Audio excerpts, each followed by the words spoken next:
You're getting ready to sell your house, and right now, you're standing in your living room, making a mental list of everything you think needs to be fixed before you put it on the market. New countertops. Maybe pull up that carpet, repaint a few rooms, possibly redo the master bathroom. And I understand why you're thinking that way, because it feels responsible. It feels like you're doing the right thing. But I'm going to stop you right there, because some of the repairs you're planning to spend real money on are not going to help you sell faster or get you a better price. In some cases, they're actually going to hurt you. Hit subscribe before we begin, because if you're selling a home in the next 6 to 12 months, this video might be the most useful thing you watch before you call a single contractor. I'm Jerry Davis, and I've been in home renovation and construction long enough to watch homeowners make the same pre-sale mistakes over and over again. I've seen people drop $40,000 into a house they were about to sell, thinking they were going to get it all back plus more, and then watch their agent list the home for the same number it would have sold for without the renovation. That's not a theory.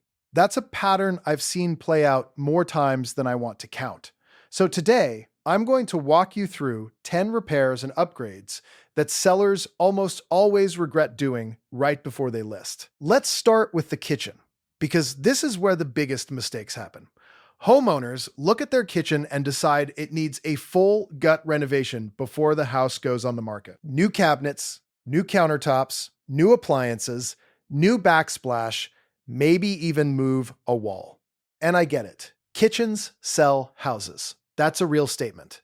But here's what no one tells you about that. There's a massive difference between a refreshed kitchen and a renovated kitchen when it comes to return on investment for a seller. A full kitchen remodel, depending on your market, returns somewhere between 50 and 60 cents on every dollar you spend. That means if you spend $30,000 redoing your kitchen before you sell, you might get back $18,000 of it in your sale price. You just lost $12,000. And that's before we even talk about the time it takes, the stress it causes, and the fact that the buyer is going to walk in and want to change something anyway, because it's not their taste. The better move before selling is to deep clean the kitchen, paint the cabinet faces if they're in bad shape, swap out the hardware, and replace any appliance that's visibly broken or looks 15 years old. That's $2,000, not $30,000. And the visual impact is closer than you think. Now let's talk about bathrooms. Same principle, bigger trap. Sellers will decide to gut a master bathroom right before listing. New tile, new vanity, new fixtures, walk-in shower conversion. The whole thing. And the numbers tell the same story as the kitchen. A mid-range bathroom remodel returns somewhere in the 60 to 67% range, according to most cost versus value reports. But here's what makes it worse in a pre-sale context. You're now choosing the tile, the vanity style, and the finishes for a stranger's house. And that stranger might hate everything you picked. The buyer who walks through your home in 3 months does not see your investment. They see a bathroom that doesn't match what they would have chosen, and they're already mentally budgeting to change it. So you spent $15,000 for them to look at it and say, I don't love it. Clean the bathroom, recalk the tub, and shower. Replace any fixtures that are visibly corroded or dated. Put in a new toilet seat if the old one is worn. Fresh grout where it's stained. That's it. That's the pre-sale bathroom strategy for most homes. Here's one that drives me absolutely nuts, and I see it constantly. Sellers will replace all the carpet in the house right before listing. Every single room. And they pick something neutral and new, and they think they're doing a great thing. But here's the problem. Carpet is a personal item. A lot of buyers today are going to want to pull it out and put in hardwood or LVP anyway. So you just paid for something they're going to remove. And the cost of replacing carpet across a whole house adds up fast. The smarter move is to have the carpet professionally cleaned first. A good carpet cleaning can make 10-year-old carpet look surprisingly decent. If there's a section that's stained or damaged beyond saving, replace that section. Or if it's in a room where the flooring is genuinely terrible, you can put in a budget-friendly LVP that buyers actually prefer. But a full carpet replacement in every room before selling is usually wasted money. Let's talk about adding a swimming pool. I know this one sounds obvious, but you'd be surprised how many people in certain markets think adding a pool right before selling is a great idea. Here's the reality. Pools are polarizing. A lot of buyers, especially families with young children, see a pool and immediately think about the liability, the maintenance cost, the chemical upkeep, the fence requirements.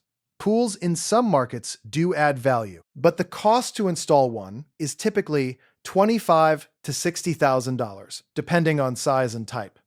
And the return in most markets is somewhere around 50% or less. You are not adding a pool before selling. Do not do it. Here's one that might surprise some of you. Converting your garage into a living space before you sell is almost always a mistake. People do this because they think more square footage means more value. And in theory, that's true. But buyers in most markets want a garage. A two-car garage is on the checklist for a massive percentage of buyers. And when they pull up and realize the garage has been converted to a bonus room or an office, a lot of them either lose interest or start mentally deducting from what they're willing to offer. And the conversion work itself, to do it properly with permits, insulation, flooring, and HVAC, costs serious money. You're spending money to remove a feature that buyers specifically want. If you already have a converted garage, you might not be able to undo it before selling. But don't start that conversion now. Can we please talk about over-improving for the neighborhood?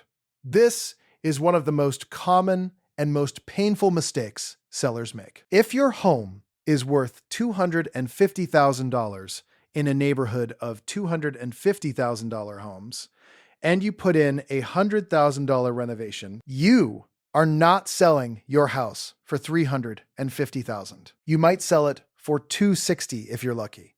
The market around you caps your value. Buyers compare your home to what else is selling nearby, and no amount of marble countertops or custom cabinetry overrides that comparison. So before you do anything, talk to your real estate agent about what homes in your specific neighborhood are selling for. That conversation should determine your budget, not your Pinterest board. Now let's talk about windows. A lot of sellers decide to replace all the windows before listing because the current ones look a little old, maybe have some fogging between the panes, or don't open smoothly.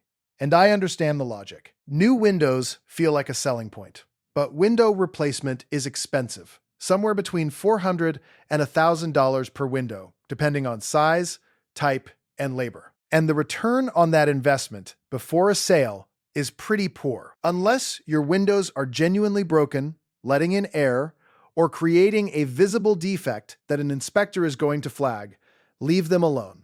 Buyers factor in older windows. What they don't always factor in is you spending $12,000 replacing them and then pricing the house like they should give you credit for it.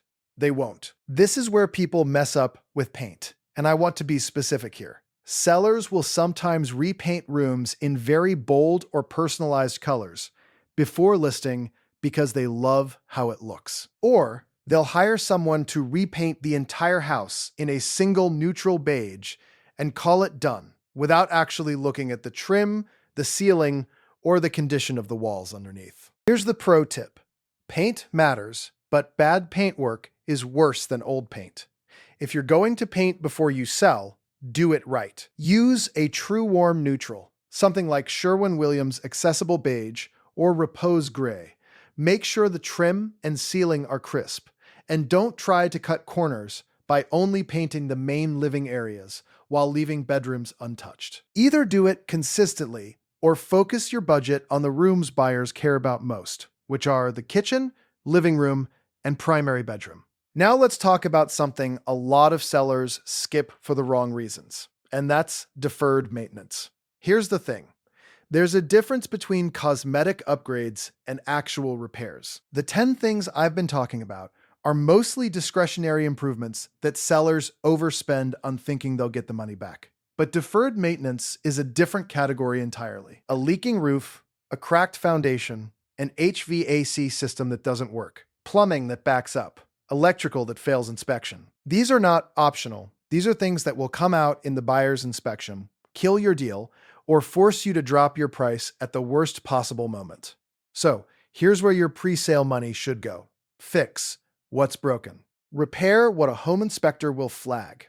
Handle the things that could derail a contract. And after that, if you still have budget left, use it carefully and strategically on things that have high visual impact for low cost. Fresh mulch, a cleaned up front door, good lighting inside, clean grout, organized closets. Those things cost almost nothing, and they change how buyers feel when they walk through. Tell me in the comments which one of these you are about to do, because I guarantee at least one of these is already on someone's renovation list right now before they list their home. I've had this exact conversation standing in someone's kitchen, telling them to close their wallet and think about this differently.